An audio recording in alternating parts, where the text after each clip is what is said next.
All right. Well, first things first, go ahead and introduce yourself. Hi, this is Tompa.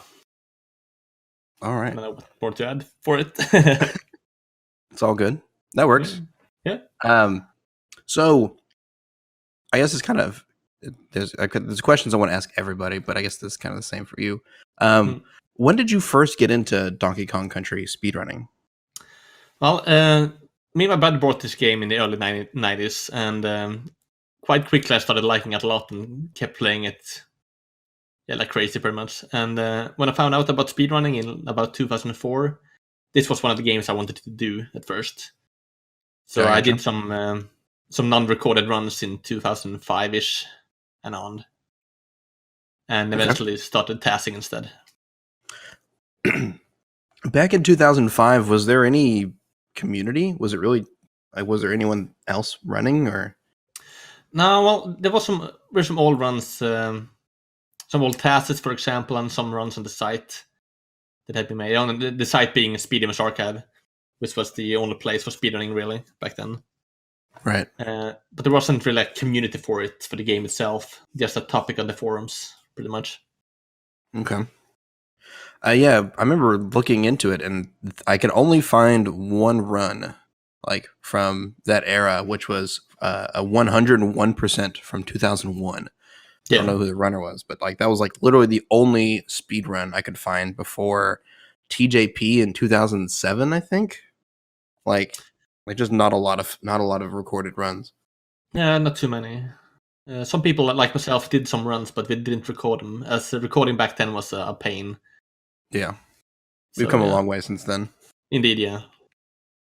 Okay. Well, when did you what made you decide to start tassing DKC after running it? One of the reasons why I started tassing was that because the recording requirements, that you wanted high quality and stuff, and I couldn't afford, for example, a DVD recorder or a capture card back then. Right. So I tried to look for other methods of doing my speedrunning work, to say. So I went to task videos and found this Swedish guy who made a task for this game, Arne the Great, who I contacted about the game and such, and I was really into running the game before, and I wanted to task it as well. So I eventually started doing it pretty much because of it. Okay, I got you. So I've been asked, or I have a question. Why have you not made any tasks for all stages, by the way? Well, I've always been a big fan of the 101% category because like it shows some more tricks in the game and shows off more of the game. I always liked that, so it's always been my main category, except for 80%. I gotcha. Okay. And also because I want to mock the community a bit, as they begged me to test that category for so many years, and I just simply refused. To be annoying. It's a running joke at this point. Yeah, pretty much, yeah. That's cool. I am kind of working on the all stages test right now, though. Ooh. But it's a I'll edit that out. Category. I'll make sure nobody knows. Yeah. All right. Okay, so I guess take me back to the early 2000s, right? So you've done some runs. You've been playing the game for a while. You decided to start tassing. How does the process of starting tassing work? Like, do you know all of the best strats? Or are you kind of working out new strategies with the tasks, or what's your philosophy with when you first start a game, especially a game that's underdeveloped like a DKC? Yeah, back when I started tassing this game, like I didn't know how to task to begin with that well. So I had to learn the basic from tassing first. And when you start off, you always have to use some other work to begin with, to compare it to. So I watched Arne the Great's task and tried to replicate what he was doing. I was talking to him a lot about it as well, and he was helping out. Then you just start testing, trying yourself forward to see what you can find, what you can do. And then you eventually learn how the mechanics work, how to use the memory addresses to help you out with the game, and so on. Right. So it's a bit of a trial and error process in the beginning to learn what works and what doesn't. Okay. It takes a while to get good at it. I imagine so. Tassing is one of those things where I'm interested in it, but I never actually tried, and I probably should at some point. But it's just such. It seems like such a monumental task to just even start. Yeah, well, it takes a very long time to make as well. A good task. Like my 100% task for this category took me 10 years to finish. So. Oh my gosh. And that's because I restarted it many times because of new discoveries and so on. But I wanted to be as perfect as I could make it. So yeah, I guess that's fair. But wow, 10 years. Yeah, well, I took like a break from a few years as well, of course. But okay. To start to finish, it took 10 years. Yeah, I was gonna say because like if I started a project 10 years ago, it's just done. It's not. It's gone. It's scrapped. I don't care about it anymore. That was 10 years ago. Me, I don't care any about it now. Man. Okay. So you worked a lot with Arn, the other tasser. Yes. So did you guys find most of the glitches? I think I saw the first jump roll I ever saw was from Alex Penev in like 2004. But it was like between the two tires. Oh yeah, that one was quite early on, indeed. It was a glitch that I can't remember who actually discovered the tire roll early on. But me and I played the game a lot together while having Skype conversations most of the time. And just kept trying weird things in the game and kept having fun with it. And during a net play session, we found Arn the Great accidentally discovered the jump roll, and we started wondering like, why? How does this work? And we tried everything in the game to see where it can be used, how much time it saves, and so on, and like different setups for it for real-time runners eventually. Okay. And I can't remember like everything we found, and we don't have it documented anywhere. But we found a couple of things. All right. Mostly for tasks, as that's what we were into. Right. Most of the things we found was like kind of too hard for real-time runners to do anyway. So. Well, I heard that was the same thing for jump rolls, that it was considered too hard for real-time runners, and yet here we are. And that's like the only way to get a good time is to get 7 frame perfect tricks in a row. Yeah, and you have to do a lot of them to get a good run as well. That's crazy. Because the trick itself is 1 frame only timing, and early on in speedrun, like 1 frame that's impossible to time it. Like you can't do it consistently. So like, why even bother to explain it to runners? Because it can't be done. And that had changed a lot throughout the years, though. I gotcha. So what were some of the earlier jump rolls that you found? So I think you told me at some point you found the first one on accident on 3.5, the Orangutan Gang, right? Indeed, yeah. We were having a net play session playing the game 2-player, and on the Great did that first one by accident. And then we tried to like look at levels where it can be used to save time. We looked at like Rope Bridge Rumble, which is 4-6, I think. Yeah, 4-6. And what other levels? Like Platform Perils, the last level in the game. Tanked Up Trouble eventually. Most of the longer levels, they had a big open space. That's because of the jump roll trick, you have to just travel forward all the time. You can't go up and down. So you have to be able to do it for a long time for it to save time. So I got you. We kind of looked at most of the levels, but didn't find jump rolls in all of them. And some were useless but fun and so on. Okay. Can you tell me which ones save the most time? Because I think Tanked Up Trouble might be the most, because you save 55 seconds with the Kremlin one. Indeed, it saves about 55 seconds, and that's the biggest one. Is Tanked Up Trouble is a big autoscroller that takes 1.5 minutes, 2 minutes. Something like that. It's a long time, yeah. Yeah. So that's obviously one of the levels you want to skip if you can. But I can't remember when that jump roll was found. I don't have any details to it. Just that the Kremlin jump roll, or K-Tut as people call it, that one was discovered later on because, I guess as a task used it early on, but for real-time runners it was just too hard to do, as you had to do some wiggle back and forth to avoid enemies and stuff. So real-time runners started using the bird tut. And one day when people running the game, I think it was Neo Edge Retro Hippie, or Peachy, as he's now called, yeah. Yeah, Peachy now. They told me, like, we want a setup for this, because you have to spawn the bird at the perfect timing for this to work. and there was no setup. People didn't know like when to spawn the girl. So that's a girl and the bird. So I opened up the game and just gave them a setup instantly, like to do this, and people have been doing it since pretty much. Yeah, I noticed that in some of the early runs with TJP, he kind of just wings it, and it doesn't usually work. Yeah. And then eventually we start seeing like from Closty and Peachy onwards, it's like, oh hey, here's a setup, and everyone uses it now, and I don't see anyone fail it anywhere. Yeah, so that's good. Pretty much. Okay.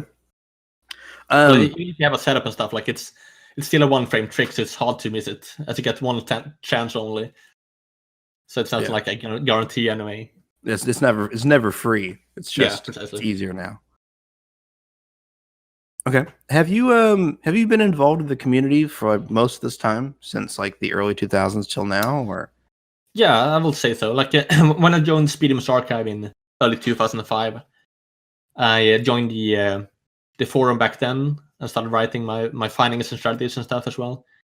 And eventually, when we started using IRC, we had a DKC channel at Speedruns Live, and now on Discord. So I've been around for more or less the beginning, I suppose. Just there was a solid community for it. All right, I gotcha.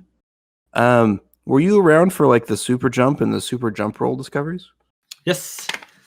The super jump, I often go to NicoVideo, a Japanese YouTube site, I guess you can call it, to find the task videos of different kinds. Mm-hmm. And I saw this guy posting a DKC video. It's like, wow, what was this? This was interesting. Like, I had never seen it before. There was the super jump done in, I think it was at the Vulture Culture, the level of Force Frenzy. I keep messing up. I think it's Force Frenzy, the 3-3. Well, 3-3, yeah, especially. And I like showed it to the community, and they instantly started doing it. And then I'm not sure if it was the same Japanese guy or the community, the US community, I suppose, who found the other versions of it to do in level 2-5 as well. Or 2-4, I can't remember the levels. It's 2-5, yeah. The one where you jump to the skip barrel that's above the screen. Mm-hmm. Yeah. And for the super jump roll, it was one of my streaming sessions. I was playing the game. I can't remember if I was tasking it or doing something else. And Rainbow Sprinkles, like she asked in the forum, saying in the chat that what happens if you combine the super jump and the jump roll? And I kind of made fun of him, like, oh wow, that doesn't work. Like we tried that pretty much. Like there's no way.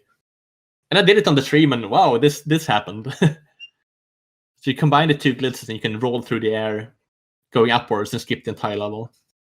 And it was really cool. Yeah, that's really kind of a silly thing where it's like, hey, we have these two different glitches. What if we just combine them? Yeah. It's like, oh, hey, it happens to work, and it happens to be way better than anything we've ever done. That's usually the thing about glitches, how they work. Like you combine two different elements at the same time, in the same frame, and the game doesn't know what to do, so it just combines the two. That doesn't happen with every game, though. It only happens with some games, like. Yeah, well, for example, wrong warping in like Ocarina of Time or this game, like you try to combine two different values at the same time, and you get a third value, which is the result of the warp. So there are some of that kind, at least in games. That's fair. There are some that happen like that. It's good when it comes together, though, because sometimes it could just come together and be absolutely worthless. I know. Okay. So do you think? So okay. So I don't know if you keep up with the modern run and stuff now, but everyone seems to go for the super jump rolls on Force Frenzy, on Rope Bridge Rumble, on let's see here. I'm trying to remember them all off the top of my head. There's 5-1. There's 5-1, 5-5, 6-1, 6-3, and 6-5. So there's 7 jump rolls that people go for consistently, right? Like in all the videos I watched, everyone goes for those. But I've been told that there's a lot more other super jump rolls that people just don't go for. Yeah, there are some in like that say spell in no time at all, so people don't care about them. Right, which is fair. Like there's one stupid one that I use in the test in Loop of Lights. But I've never seen anyone do it in real time because it's way too hard and frame dependent Like you have to get a specific kind of frame rule, you can say. So Okay. even if you get the timing right, you have like a 10% chance of getting it. And I don't think it can be done in real time because you don't have enough speed up to the claptrap that you need to roll onto. So it's just a silly trick. Torture. Yeah. Yeah, that makes sense that like on some of them you just wouldn't do it because it's like, oh, it saves 1 second, and if I miss it, then I lose the run. It's like, well, that's precisely. But yeah. Do you think which one do you think is going to be the next one that people are going to start working on? Well, for the all stages category, I don't know any, but in the 1% category, there are a couple of harder ones they can do. For example, in Orangutan Gang 3.5. Right. This one at the very start of the beginning, you can do a jump roll at the claptrap going left to the bonus hidden beneath the start of the level. Some runners have been doing it though, but it's not used that commonly because it's too hard to do. And not too many people run that category anyway, so people don't try to perfect it. They try to get good at it.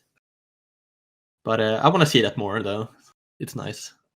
Yeah, it would be nice to see more glitches and tricks, but people are kind of sick of all the one-frame tricks in this game because there's so many you need to get and they're so hard to do. So that's the feeling I'm getting is like I think Fathlow and PG are just like I'm not interested in this soul-sucking black hole of a game where I throw all my time and I get nothing out of it.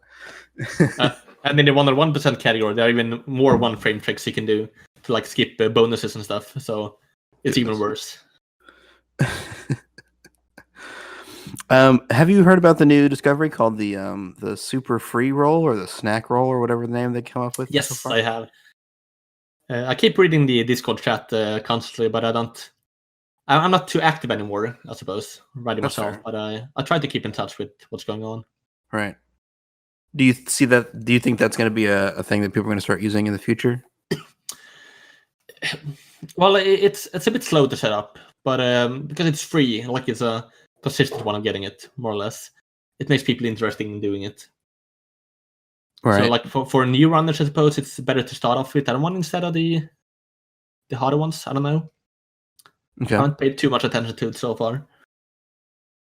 Does it seem to have widespread use? Because someone was telling me that it requires like ropes and something else, and so it's like it seems like it's only available on like a couple maps, anyways.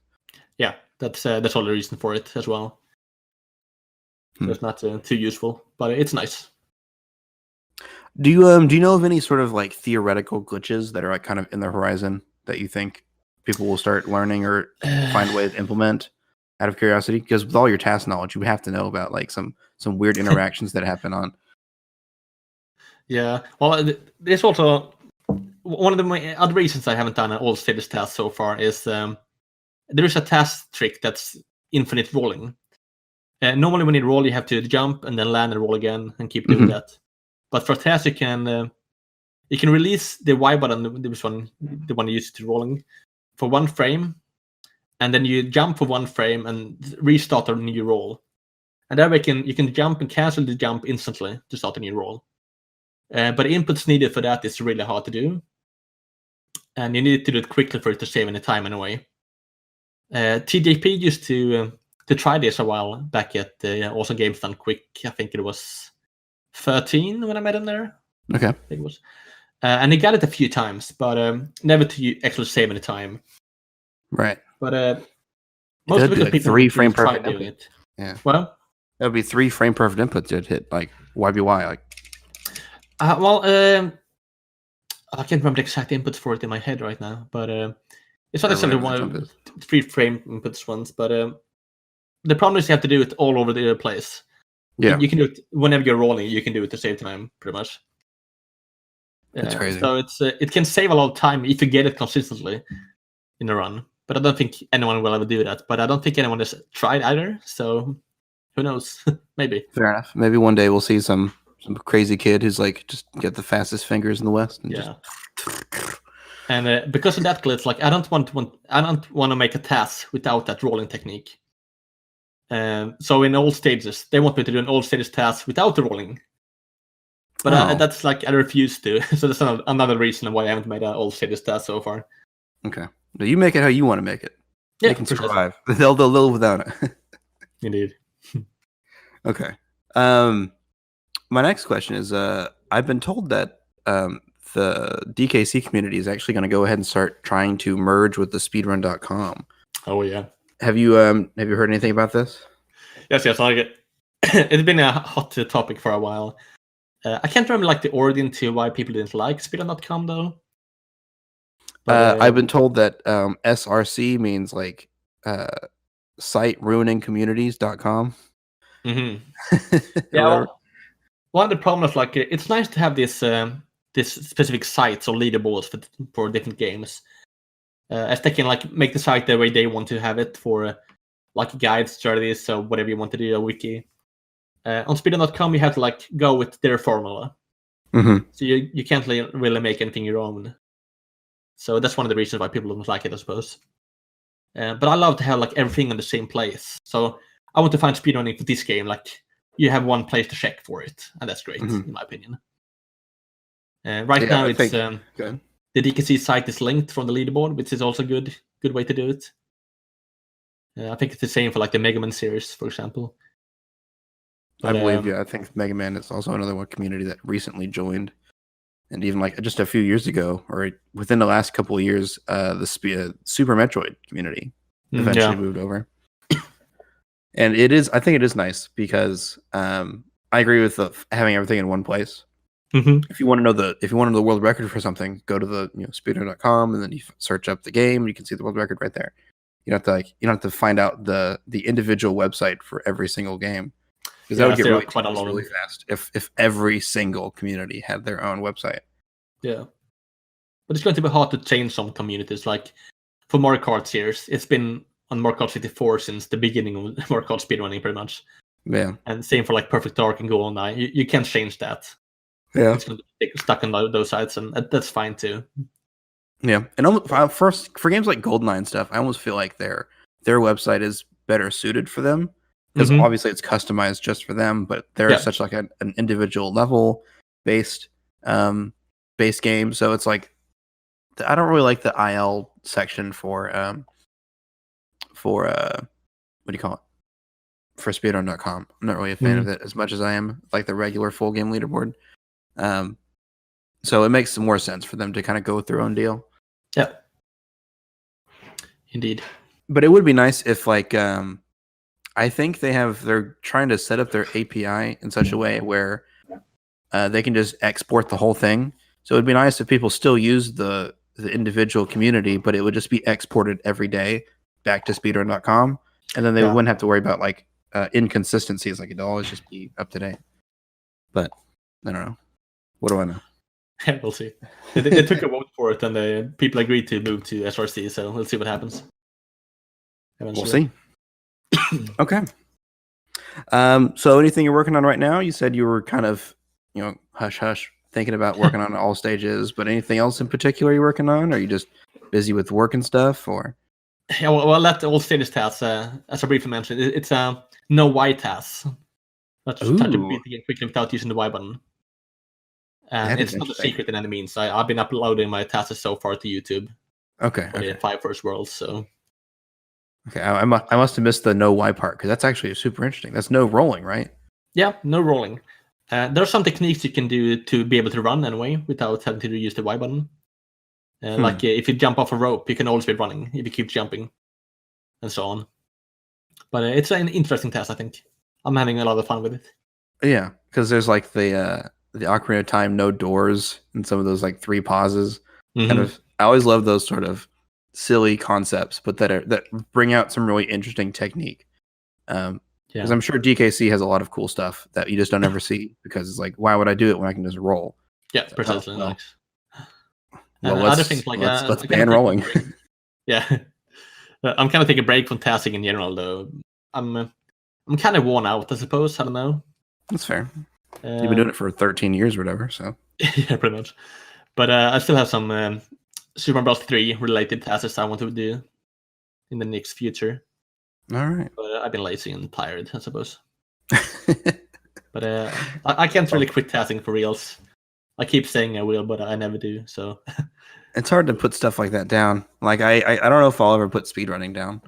Like I don't know if I'll ever do it consistently anymore. I'll probably retire in general and sort of like play it every once in a while. But I don't know if I'll ever put it away or just abandon the community because I do enjoy this kind of stuff. Yeah, you know? same. So, But for me, it's like it takes up way too much of my time right now. yeah.